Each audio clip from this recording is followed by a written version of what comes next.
African Media Initiative's business blog discusses topics pertinent to media businesses on the African continent with business leaders and thought leaders to look at trends, identify opportunities, and examine possible solutions to the many challenges facing media organizations as they try to navigate today's rapidly changing media landscape. In today's discussion, Nation Media Group's business editor Wallace Kantai talks about how media business models are changing, the prospects for growth in the media industry, and the benefits of having more and better stories in the media about business and entrepreneurship.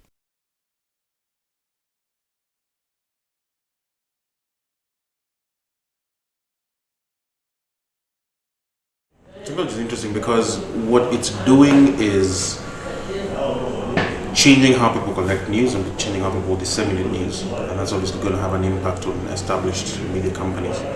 In terms of how to collect news, the old model used to be that you'd send out a reporter in the television business with a camera, in the print business with a notebook and possibly a stills camera, wait for them to come back, process the story, and then get it out. Now all that is changing. So in the case of breaking news, you probably have a situation where the news has already broken through technology. So in the case of an accident, a terrorist incident, a crime, and the like, people probably have taken that news and broken it out on social media, for instance. And so for a news company, a news institution, then it means that they're no longer in this business of breaking news. You have to figure out what to do with the news that you have. There's an assumption that what people call citizen journalists are not true journalists, but for the most part, things like breaking news is simply what happened, the good old classic 6 Ws. So in this case, that changes what you're actually deploying someone to do. In the case of corporate news, results from a company, in the case of new products, launches and new product announcements, changes in personnel, again, a lot of this tends to be broken through other channels. So a company may have a newsletter, a company may have a website, may have its own social media presence, and they'll probably put the news out there. So when you're going to cover it as a media institution, you need to decide, because it's not breaking news anymore, what are you actually adding value to? In the case of dissemination, the same thing. So whereas the news has been collected, like we said, through other methods, again, getting out there to the general public, whereas you may have a wider reach, you may have a more credible voice, but the fact is that other people will still put the news out there. So what value are you adding? What are you actually going to do that's going to create the difference in what you're actually doing?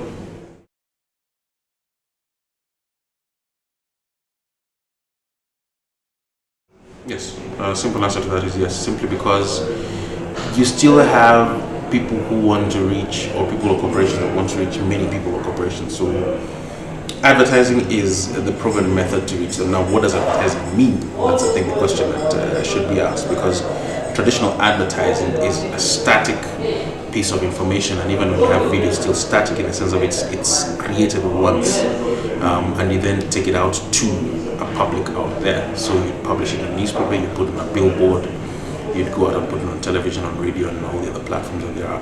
Now advertising is no longer what it used to be. It's no longer that static. Sometimes advertising, it's getting to the point where advertising responds to the person who's being advertised to.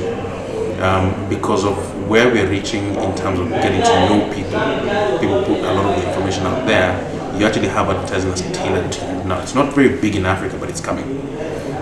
It's right now in very crude methods, which is simple demographics. So if you're male of a certain age, of a certain predilection in terms of your preferences, of a certain race, it's still out there. Now it's going to get to the point where it's all individual. And so it means when you ask whether advertising is important, of course it is. But what is advertising? And I think that question is not yet answered. It's going to be answered in the next decade or so, where you have this, I think it was a movie Minority Report,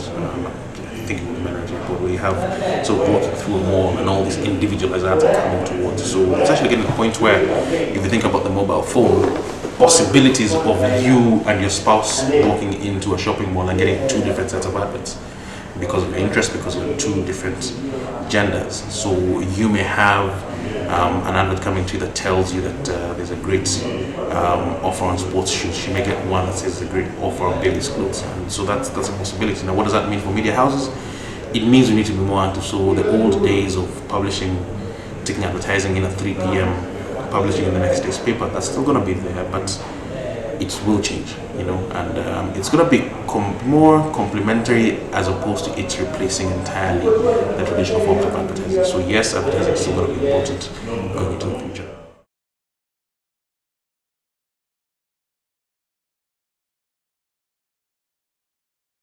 No, they're pretty big. If you think about the largest circulating newspaper, which is the Daily Nation, I think we're hitting 300,000 odd copies. My numbers may not be totally accurate, may not be totally correct, but 300,000, if you put that in the context of one newspaper gets read by 10 people, the numbers then go into the millions. But still, you're talking about 3 million people. Kenya has 42 million people, right? Adults may compose possibly people who are literate, maybe about half of that. So you're talking about 20 million people. And newspaper is only reaching barely 10% of that population. It's its largest circulating newspaper. So it's huge. If you think about television, it's the same thing. Think about radio, it's the same thing. Internet, you've barely scratched the surface. So media is big. What media will be, we don't know. Or what shape it will take, or how people will interact with it, we're still not sure. But in terms of sheer numbers, there's huge possibilities for growth. And that's Kenya. Kenya is a fairly advanced media market. Think about bigger media, other media markets within the East African region, Tanzania, Rwanda, Uganda. Some of these countries have maybe one paper, spread over one daily newspaper, sometimes even just one weekly newspaper. That's huge. Think about it from a larger perspective of the African continent. There's still the notion that newspaper markets, television markets, radio markets are individualized cities and to countries, right? Where is the space for regional newspapers, even continental newspapers, continental media institutions? That's the huge gap that needs to be filled.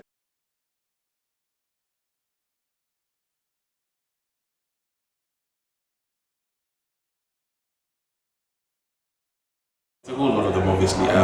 Which ones emerge? And again, media is a difficult beast to deal with. If you're selling soda, it's a simple matter of do people buy the soda, do they not buy the soda? Media is a different thing because there's one part of what media do people consume. The second part is what media do people buy, right? So you can have very profitable media that's very narrowly focused. If you think about trade journals, for instance, and very important information about, say, engineering or whatever it is, they could be extremely lucrative. Their advertising rates may be extremely high because they reach a very targeted market, right? But they only may have 1,000, a circulation of 1,000.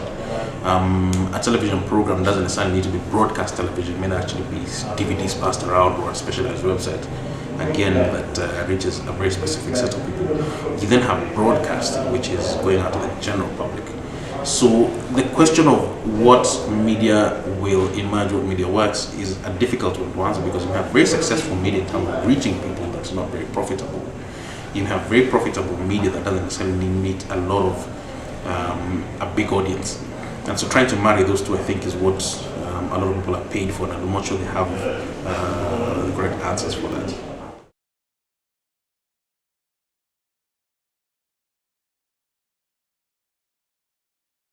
Yeah, if I had $10,000, I'd probably paint my bedroom and then get a very good laptop computer, a very good internet connection, and a very good camera. Simply because you can now, I'm not sure we are there yet as Africa, but you can now, if you think about it, create a media brand that's purely internet based. Now, will it pay you money? I'm not sure it will, but if you think about it, the big media house, the Nation Media Group, talks about the billions of shillings, all right, hundreds of millions of dollars in terms of revenues and profits. An individual doesn't need hundreds of millions of dollars or billions of shillings to be doing very well. Someone like that might do very well on $5,000 a month. Now, where do you get the $5,000 a month? Now, monetizing your brand, if you want to call it that, will be the big question. And so seriously, I would paint my bedroom and get a very good internet connection, very good equipment, because it means I can put content out there that will reach someone. If we go back to what we discussed at some point, which is your niche publications that reach very niche audiences. If you can create that niche for yourself and become the expert in it, then you can imagine how many people follow you. Now, how do you monetize that? Do you create a walled garden of content where people come and pay to be able to access it? Do you put it out on platforms where there's an advertising revenue model? what do you do? I am not sure, but it can work. With a lot more money, then you start looking at the other possibilities, and you'd be shocked that my option may actually be to go into traditional media, right? Good old newspapers, good old television stations, good old radio stations, because there's still a huge mine that hasn't been struck. Because a lot of people are still not interacting with media platforms on a regular basis, and even those that do are not being reached. If you think about advertising, it's still very scattershot. People try and reach huge populations. I think of things like luxury advertising hasn't taken off in Africa, but there's a huge taste for luxury goods and products in this part of the world. Now, the assumption tends to be that your market for big expensive cars is probably 10 or 50,000 people, say, in Kenya, East Africa. So it's not worth it to put out an advert that reaches 10 or 50,000 people. But think about it, if you sell one luxury vehicle, you're probably earning $250,000, right?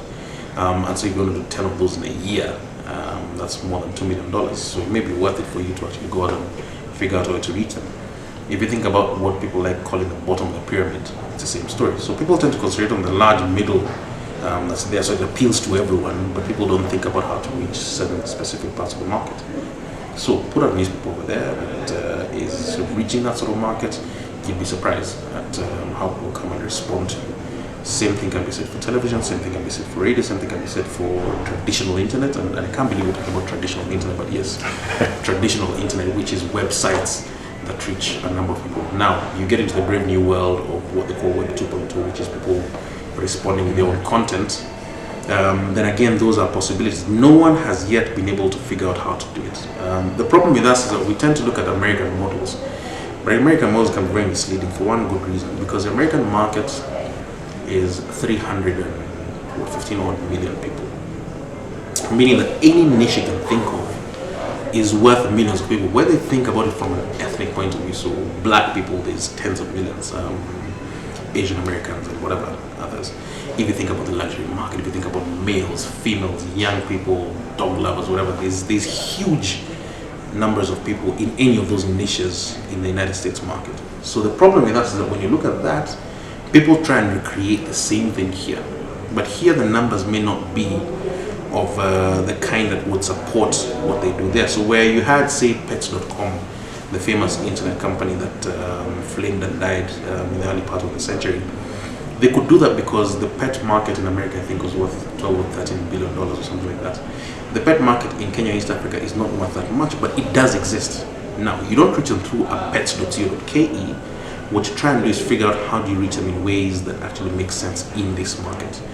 Our problem is that we tend to, because it's very loud, if you go on the internet, the American set of content, because of language, because of tradition, because of first mover advantage, is very loud in our faces. So people tend to want to recreate what they see out there. So there's facsimiles of eBay and of YouTube and of PayPal and Amazon and all sorts of other things there because they work in that market.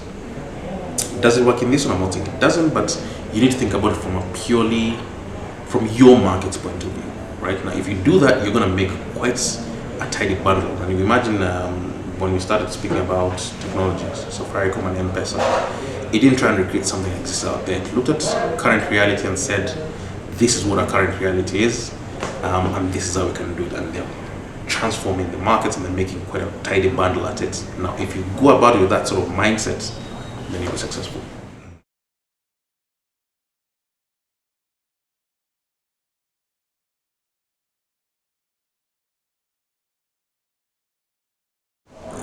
The quick and simple answer is that people need to recognize business for what it is. The problem with the business for us has been formal business.